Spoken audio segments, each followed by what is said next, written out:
Pengertian eksistensialisme. Eksistensialisme adalah paham atau pandangan yang berpusat pada manusia individu yang bertanggung jawab atas kemauannya, yang bebas tanpa mengetahui mana yang benar dan salah. Eksistensialisme adalah filsafat yang memandang segala gejala dengan berpangkal kepada eksistensi. Pada umumnya, kata eksistensi berarti keberadaan. Akan tetapi, di dalam filsafat eksistensialisme, ungkapan eksistensi mempunyai arti yang khusus. Eksistensi adalah cara manusia berada di dalam dunia.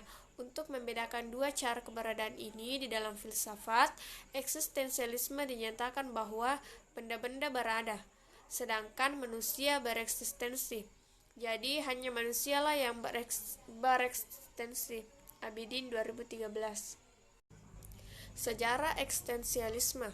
Eksistensialisme berkembang sesudah Perang Dunia Pertama sebagai suatu gerakan dalam pemikiran yang menonjolkan subjektivitas dan kebebasan manusia di seluruh dunia, termasuk di Indonesia.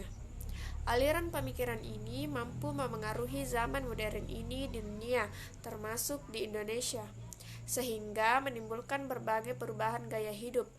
Tambunan 2016. Munculnya budaya foto, selfie pada masa sekarang ini merupakan dampak dari keinginan manusia untuk tampil eksis. Satu aliran ini awalnya berkembang di dunia barat, terutama Eropa. Namun, pengaruhnya dapat kita rasakan sekarang, karena pemikiran ini ibarat wabah virus yang tak bisa dibendung.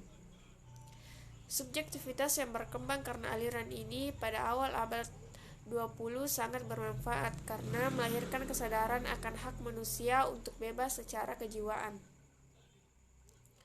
Eksistensialisme menjadi salah satu tonggak pemikiran filsafat abad 20 yang tujuannya membangkitkan aktualisasi diri untuk memiliki otonomi dan kebebasan pemikiran. Eksistensialisme juga turut memengaruhi para tokoh-tokoh intelektual Indonesia pada awal abad 20 yang kemudian memunculkan kebangkitan nasional pada tahun 1908 dengan terkumpulnya para tokoh-tokoh di Gedung Stovia, Batavia atau sekarang Jakarta. Mereka sadar bahwa objektivasi penjajahan harus dibasmi untuk meningkatkan kebebasan subjek. Subjek sebenarnya merupakan individu yang mempunyai potensi sebagai rakyat Indonesia. Tokoh-tokoh dalam aliran eksistensialisme. Soren Kierkegaard 1813-1855. Kategori filsafat Kierkegaard adalah individualitas, akan tetapi tidak seperti filsuf lainnya yang menekankan pada being, akan tetapi pada individual human existence.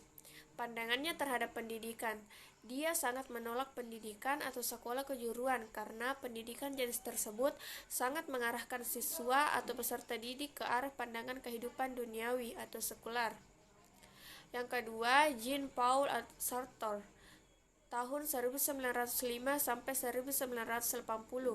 Filsafat Sartre lebih menekankan pada kebebasan atau freedom manusia dengan menekankan pada phrase in each situation, menjadi bebas adalah suatu keharusan dan pilihan, dan saya dapat memilih dan melakukan apa yang saya suka. Jika jalan yang satu tersesat atau buntu, maka saya dapat mencari jalan atau jalan lainnya. Saya selalu bebas. Dalam pendidikan, filsafat Sartre lebih membuat siswa independen. Pemikiran pendidikan eksistensialisme. A. Pemaksaan pendidikan modern. Tradisi pendidikan di Amerika didasarkan pada konsep sekolah umum Horkheimer dan Henry Bergson yang memahami sekolah sebagai instrumen untuk menggabungkan berbagai kelompok ras, sosial, etnis, agama, dan ekonomi menjadi identitas nasional yang sama.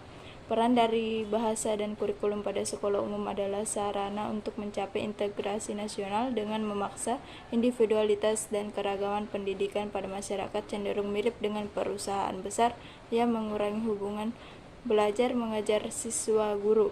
Selain itu, pendidikan formal dapat menghalangi keaslian pribadi karena adanya kuantifikasi yang diarahkan pada standarisasi. pada pendidikan Amerika kontemporer didominasi dengan teori psikologi pendidikan yang menekankan pada pengakuan dan penyesuaian sosial, sehingga aktivitas belajar berpusat pada kelompok. Tujuan pendidikan yang disosialisasikan adalah berhubungan atau berinteraksi dengan yang lain, entah itu dalam suatu kelompok, tim, maupun komite pembelajaran. Menurut teori-teori pendidikan yang berpusat pada kelompok, individu menjadi lebih efektif dan efisien jika menentukan dan berpartisipasi dalam kelompok, sedangkan pendidikan eksistensialis mengkritis aktivitas belajar yang terlalu menekankan pada kelompok. Pedagogi eksistensialisme menegaskan bahwa pendidikan harus dapat menumbuhkan intensitas kesadaran siswa. Ia juga menyatakan bahwa jika pendidikan harus sungguh-sungguh manusia, maka harus dapat membangkitkan kesadaran dalam kesadaran pembelajar eksistensialis yang dimiliki sebagai kehadiran subjektivitas tunggal di dunia. Artinya, siswa harus mengakui bahwa ia adalah individu yang bebas dan kreatif dalam memilih. Siswa juga sadar akan tanggung jawabnya untuk menentukan kehidupan yang akan dijalaninya sendiri dan menciptakan definisi dirinya sendiri. Pendidikan seyogyanya menekankan refleksi persoalan yang mendalam terhadap komitmen dan pilihan sendiri. Manusia adalah pencipta sendirinya. Siswa dilihat sebagai individu dan belajar seyogyanya yang disesuaikan dengan kecepatan siswa, dan siswa mengarahkan belajar untuk kepentingan dirinya sendiri. Eksistensialisme erat kaitannya dengan pendidikan, karena keduanya bersinggung satu dengan yang lainnya pada masalah-masalah yang sama, yaitu manusia, hidup, hubungan dan antara manusia, hakikat kepribadian dan kebebasan, kemerdekaan. Pusat pembicaraan eksistensialisme adalah keberadaan manusia, sedangkan pendidikan hanya dilakukan oleh manusia. C. Epistemologi eksistensialis. Epistemologi eksistensialis menganggap bahwa individu bertanggung jawab akan pengetahuannya sendiri. Sumber pengetahuan utama adalah pengalaman pribadi. Epistemologi eksistensialis muncul dari pengalaman dan pengetahuan manusia yang bersifat subjektif, pribadi, rasional, dan irasional. Validitas pengetahuan ditentukan oleh ahlinya dan artinya bagi individu tertentu. Para eksistensialis lebih senang menyelidiki tentang keindahan, moral, dan emosional manusia serta faktor-faktor kognitifnya. D. Kurikulum eksistensialis. Kurikulum ideal adalah kurikulum yang memberi siswa kebebasan individual yang luas dan mensyaratkan mereka untuk mengajukan pertanyaan-pertanyaan, melaksanakan pencarian-pencarian mereka sendiri, dan menarik kesimpulan mereka sendiri. Kurikulum eksistensialisme memberikan kebebasan hal itu disebabkan oleh tersebut manusia mereka introspeksi dan mengenal gambaran atau eksistensi dirinya. Mereka motivasi untuk melakukan kegiatan yang dapat mengembangkan keterampilan yang mereka butuhkan, dan juga mendapatkan pengetahuan yang dibutuhkan atau diharapkan. Kurikulum eksistensialis menempatkan siswa sebagai aktor yang memberikan makna pada subjek yang ia apropriasi, yaitu dengan memasukkannya ke dalam diri sendiri dan menafsirkannya sesuai dengan proyeknya sendiri. Seperti yang Morse katakan, pengalaman apapun di sekolah yang paling mungkin membangkitkan cara pribadi seseorang dalam memandang kehidupan akan diangkat ke posisi pertama dalam hal apapun. Mungkin suatu hari nanti yang akan disebut sekolah eksistensialis. Proses pembelajaran eksistensialis pengetahuan akan menguasai manusia sehingga manusia akan menjadi alat dan produk dari pengetahuan tersebut. Dalam proses pembelajaran, pengetahuan tidak dilimpahkan, melainkan ditawarkan. Untuk menjadikan hubungan antara guru dengan siswa sebagai suatu dialog, maka pengetahuan yang akan diberikan kepada siswa harus menjadi bagian dari pengalaman pribadi guru itu sendiri, sehingga guru akan berjumpa dengan siswa sebagai pertemuan antara pribadi dengan pribadi. Pengetahuan yang ditawarkan guru tidak merupakan sesuatu yang diberikan kepada siswa yang tidak dikuasainya, melainkan merupakan suatu aspek yang telah menjadi miliknya sendiri. Guru eksistensialis tidak mengetahui jawaban dari pertanyaan-pertanyaan yang diajukan. Memang jenis pertanyaan terbaik adalah yang dapat dijawab hanya oleh siswa itu sendiri. Pertanyaan ini diajukan agar siswa menjadi sadar akan kondisi hidupnya, sehingga jawaban muncul sesuai subjektivitas penciptaan. Intensitas kesadaran adalah tanggung jawab individu itu sendiri. Guru bertugas untuk menstimulasi intensitas kesadaran siswa dengan mendorong pencarian kebenaran pribadi melalui pengajuan pertanyaan tentang makna kehidupan.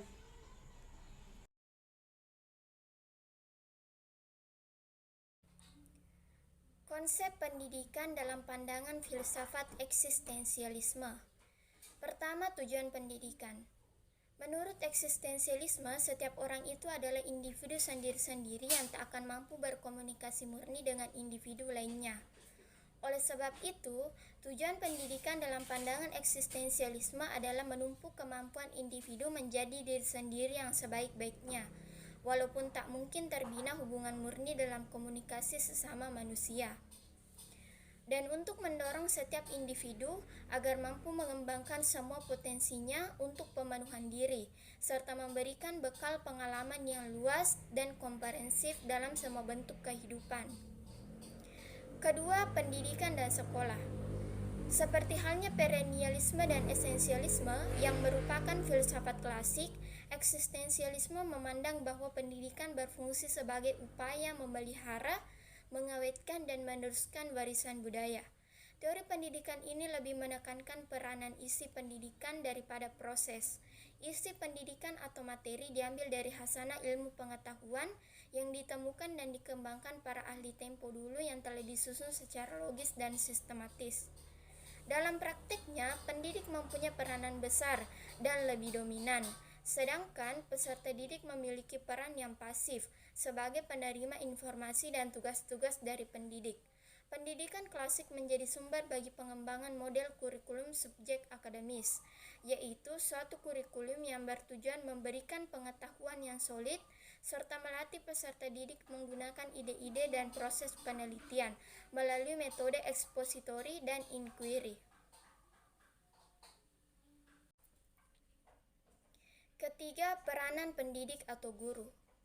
Kneller mengemukakan beberapa peranan guru dalam pandangan eksistensialisme. Pertama, guru berperan melindungi dan memelihara kebebasan akademik. Kedua, guru tidak memaksakan interpretasi atau mengabaikan pengetahuan lama siswa. Ketiga, dalam menyampaikan materi, guru mengemukakannya dengan pandangan beragam. Keempat, guru harus membaca secara mendalam dan menyusun materi secara tepat sebelum pembelajaran dimulai sebagai bahan diskusi. Kelima, guru harus jujur. Keenam, guru menjadikan materi pelajaran sebagai bagian dari pengalamannya, sehingga guru akan dapat menyajikannya sebagai bagian yang muncul dari dalam dirinya. Keempat, tugas anak didik.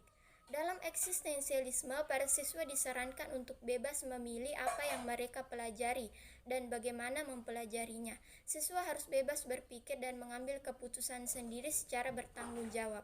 Dalam eksistensialisme, siswa dipandang sebagai makhluk rasional dengan pilihan bebas dan tanggung jawab atau pilihan suatu komitmen terhadap pemenuhan tujuan pendidikan. Siswa harus aktif dalam mencari pengetahuan dengan tidak menutup pikiran dan hatinya, dan dengan selalu mencari kebenaran secara mendalam dari sesuatu yang sudah dimiliki. Anak didik juga sebagai partner dalam belajar, dan guru pun dapat belajar dari mereka. Siswa pun harus mampu belajar secara berkelompok dan memecahkan masalah-masalah yang dihadapi. Kelima, kurikulum. Pengembangan kurikulum yang berlandaskan eksistensialisme akan menekankan pada individu sebagai sumber pengetahuan tentang hidup dan makna. Untuk memahami kehidupan seseorang, mesti memahami dirinya sendiri. Kurikulum eksistensialisme akan mencakup pengalaman-pengalaman dan subjek-subjek yang mengantarkan mereka pada kebiasaan individu dan pilihan pribadi. Eksistensialisme mengutamakan kurikulum liberal yang merupakan landasan bagi kebebasan manusia. Kebebasan memiliki aturan-aturan, oleh karena itu di sekolah harus diajarkan pendidikan sosial untuk mengajar respek rasa hormat terhadap kebebasan untuk semua.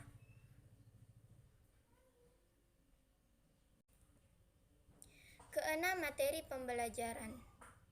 Dalam hal ini, materi pembelajaran disusun secara logis dan sistematis dalam bentuk. Pertama, teori, mencakup seperangkat konstruk atau konsep, definisi atau preposisi yang saling berhubungan, yang menyajikan pendapat sistematik tentang gejala dengan menspesifikasi hubungan-hubungan antara variabel-variabel dengan maksud menjelaskan dan meramalkan gejala tersebut. Kedua, konsep, mencakup suatu abstraksi yang dibentuk oleh organisasi dari kehususan-kehususan, merupakan definisi singkat dari sekelompok fakta atau gejala. Ketiga, generalisasi, mencakup kesimpulan umum berdasarkan hal-hal yang khusus, bersumber dari analisis, pendapat atau pembuktian dalam penelitian. Keempat, prinsip, mencakup ide utama, pola skema yang ada dalam materi yang mengembangkan hubungan antara beberapa konsep. Kelima, prosedur, mencakup sesi langkah-langkah yang berurutan dalam materi pelajaran yang harus dilakukan peserta didik. Keenam, fakta, mencakup sejumlah informasi khusus dalam materi yang dianggap penting, terdiri dari terminologi, orang dan tempat, serta kejadian. Ketujuh, istilah, mencakup kata-kata perbendaharaan yang baru yang khusus diperkenalkan dalam materi. Kedelapan, contoh atau ilustrasi, mencakup hal atau tindakan dalam proses yang bertujuan memperjelas suatu uraian atau pendapat. Kesembilan, definisi, mencakup penjelasan tentang makna atau pengertian tentang suatu hal atau kata dalam garis besarnya. Kesepuluh, preposisi, mencakup cara yang digunakan untuk menyampaikan materi pelajaran dalam upaya mencapai tujuan kurikulum.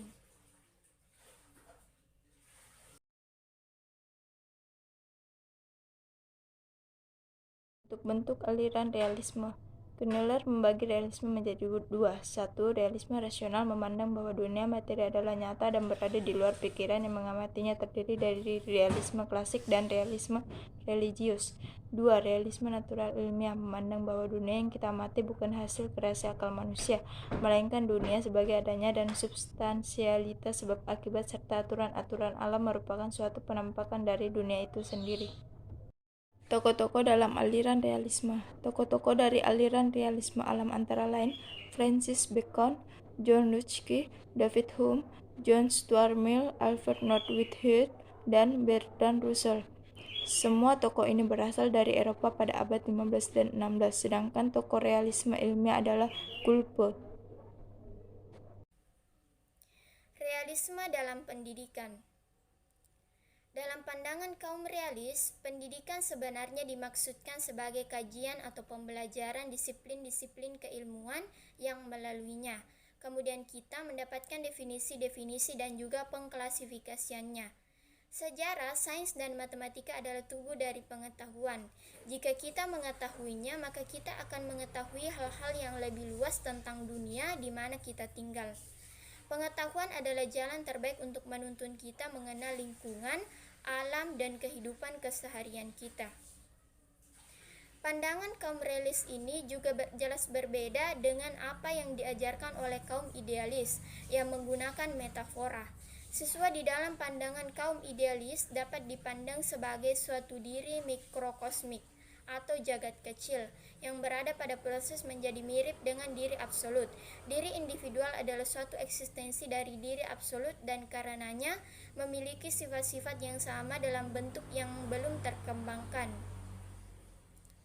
Dalam mata ajar yang diberikan, kaum realis banyak menggunakan metode-metode yang memungkinkan siswa melakukan percobaan-percobaan, sehingga pada gilirannya akan memperoleh pengetahuan. Demonstrasi-demonstrasi di laboratorium juga jamak menjadi metode pembelajaran yang dianggap sangat efektif dalam mentransfer pengetahuan kepada siswa.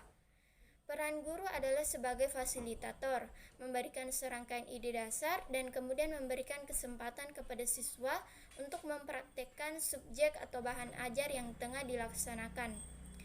Aktivitas diskusi juga menjadi sangat penting dalam kegiatan kelas bagi penganut aliran realisme ini.